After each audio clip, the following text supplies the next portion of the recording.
Hello students, आज हम class 12 chemistry का chapter number first that is solution. Suppose that इसको देख के आप ये बता सकते हो ये प्योर सॉल्वेंट है या फिर सॉल्यूशन है। अगर इसमें नमक डिजॉल्व होगा, क्या आप इसको अपनी नेक्ट आई से देख के ये बता सकते हो इसमें नमक डिजॉल्व है या नहीं है? यानी कि आप बिल्कुल नहीं बता सकते, क्योंकि सॉल्यूशन जो होता है वो होमोजेनियस मिक्सचर होता है और इसमें जो इंडिविजुअली कंपोनेंट होते हैं वो अपनी आइडेंटिटी को लॉस्ट कर देते हैं। यानी कि आप इन इंडिविजुअली कंपोनेंट्स को आइडेंटिफाई नहीं कर सकते, as well as it's lost and can not separate by simple method, और इन्हें हम सिंपल मेथड से सेपरेट नहीं कर सकते। That is called solution. अब हम बात करेंगे component of solution. Two component होंगे, that is first is solute, second is solvent. Solute को इन जनरल हम डी से रिप्रेजेंट करेंगे, सॉल्वेंट को इन जनरल हम ए से रिप्रेजेंट करेंगे। मोस्टली जो सॉल्यूट होता है उसे कहते हैं जो स्मॉलर अमाउंट प्रेजेंट हो। सॉल्यूट मींस ऐसा कंपोनेंट जो स्मॉलर अमाउंट प्रेजेंट हुआ, दैट इज सॉल्यूट, और ऐसा कंपोनेंट जो लार्जर अमाउंट प्रेजेंट होगा दैट इज सॉल्वेंट। ऐसा कोई हार्ड एंड फास्ट रूल नहीं है, जिसका अमाउंट ज्यादा हो वही सॉल्वेंट हो और जिसका अमाउंट कम हो वही सॉल्यूट हो। जैसे एग्जांपल की बात करें, यहाँ पर हमारे पास 30 ग्राम शुगर है, 70 ग्राम वाटर में डिसॉल्व है और मिलाने के बाद क्या बना है, एक सॉल्यूशन फॉर्म हुआ है। तब आपको आइडेंटिफाई करना है सॉल्यूट कौन सा होगा और सॉल्वेंट कौन सा होगा। जिसका अमाउंट कम है यानी कि शुगर का अमाउंट कम है तो यहाँ शुगर सॉल्यूट होगी और ये जो वाटर होगा that is solvent. Next example, 60 gram ethyl alcohol plus 40 gram water mix करके क्या बना है, सॉल्यूशन। यानी कि किसका अमाउंट कम है भाई, वाटर का, तो यहां पर वाटर किसकी तरह ट्रीट करेगा, सॉल्यूट की तरह। यहां पर इथाइल एल्कोहल किसकी तरह ट्रीट करेगा, सॉल्वेंट की तरह। अब नेक्स्ट एग्जांपल हम देखते हैं, 40 gram water plus 60 gram sugar मिलकर क्या बना है, एक सॉल्यूशन। क्या आपके हिसाब से ये जो 60 ग्राम शुगर है वो सॉल्वेंट होगा?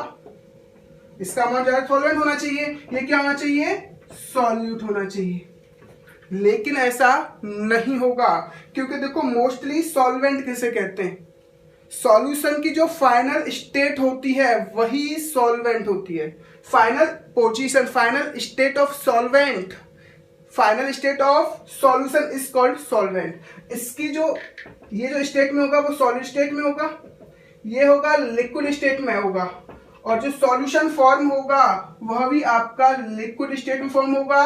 इसलिए यहां पर वाटर सॉल्वेंट की तरह ट्रीट करेगा और यहां शुगर सॉल्यूट की तरह ट्रीट करेगी। इसलिए ऐसा कोई हार्ड एंड फास्ट रूल नहीं है।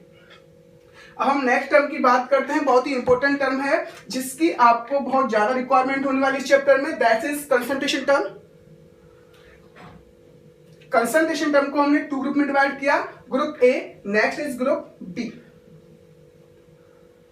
ग्रुप ए में हमने ऐसी कंसंट्रेशन टर्म ली जो टेम्परेचर पर डिपेंडेंट हो, ग्रुप बी में हमने ऐसी कंसंट्रेशन टर्म ली जो टेम्परेचर पर इंडिपेंडेंट हो।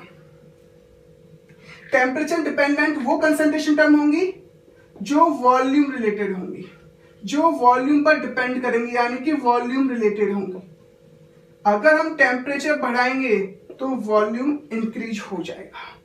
सपोज दैट किसी बोतल का कॉक नहीं खुल रहा है तो आप इसे हीट अप करोगे तो इजीली कॉक ओपन हो जाएगा, क्योंकि टेम्परेचर इंक्रीज करने से वॉल्यूम बढ़ेगा।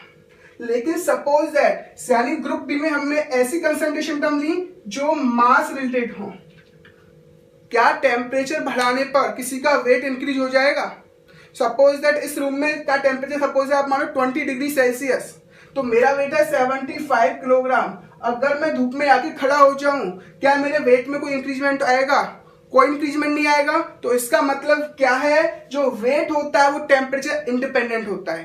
तो ग्रुप बी में जो हम कंसंट्रेशन टर्म पढ़ने वाले हैं वो ऐसे पढ़ेंगे जो मास रिलेटेड हो और टेम्परेचर इंडिपेंडेंट हो।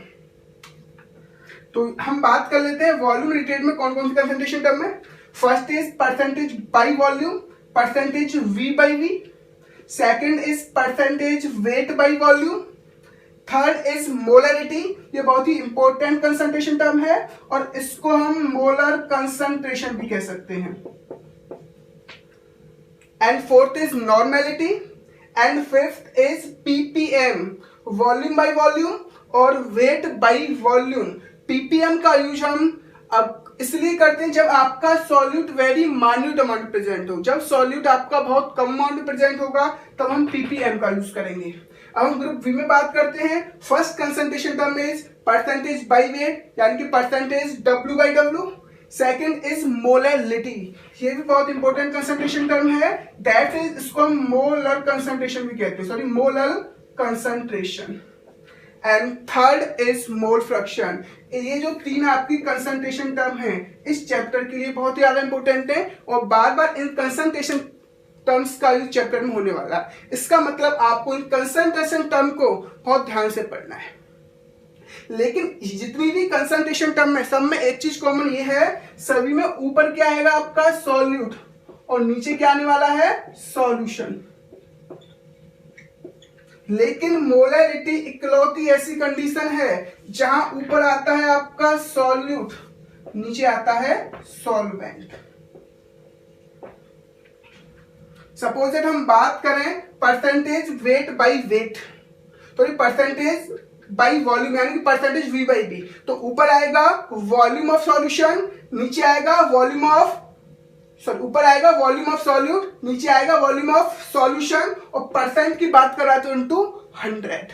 अगर हम बात करें परसेंटेज डब्ल्यू बाई वी तो ऊपर आएगा वेट ऑफ सॉल्यूट, नीचे आएगा वॉल्यूम ऑफ सॉल्यूशन इनटू 100। इस तरह से हम सभी कंसंट्रेशन टर्म को वन बाई वन स्टडी करते हैं। First concentration term is percentage by volume.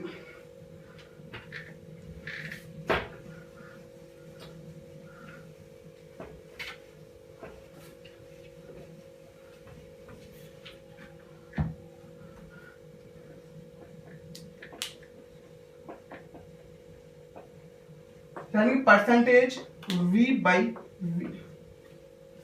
इसका मतलब होगा जैसा कि आपको सिंपल देख के भी बता सकते हो, ऊपर क्या आएगा वॉल्यूम ऑफ सॉल्यूट, नीचे क्या आएगा volume of solution into 100, that is percentage V by V। अगर आप सिंपल इसको डिफाइन करो तो ये भी कह सकते हो volume of solute in ml present 100 ml of solution, that is called percentage by volume। यानी कि volume of solute in ml present 100 ml of solution। 100 ml solution में जितना वॉल्यूम सॉल्यूट का प्रेजेंट होगा वही क्या होगा परसेंटेज बाई वॉल्यूम। सपोज हम एग्जांपल की बात करें, अगर हम कहने लगे मेरे पास 30% by volume solution of ethyl alcohol, हमारे पास 30% by volume solution of ethyl alcohol का है, तो इसका मतलब क्या है, इसका मतलब है 30 ml ethyl alcohol. Ethyl alcohol किससे प्रेजेंट करते हैं C2H5OH से। 30 ml ethyl alcohol present 100 ml of solution, यानी कि 30 ml ethyl alcohol 100 ml solution में प्रेजेंट है। तो इसका मतलब जो बचेगा क्या बचेगा सॉल्वेंट क्या होगा वो आपका बताओ भी। अब आपको यहाँ क्वेश्चन में कोई सॉल्वेंट गिवन अप नहीं है तो आप यूनिवर्सल सॉल्वेंट मानोगे, दैट इज वाटर। सॉल्वेंट क्या होने वाला है आपका वाटर। सॉल्यूट क्या होगा आपका दैट इज इथाइल अल्कोहल, जिसका वेट कितना है आपका 30 ml। अब बताओ सॉल्वेंट यानी कि वाटर का वेट कितना होगा, weight of solvent, weight of solution minus weight of solute, यानी कि 100 माइनस 30 इक्वल टू क्या जाएगा 70 ml।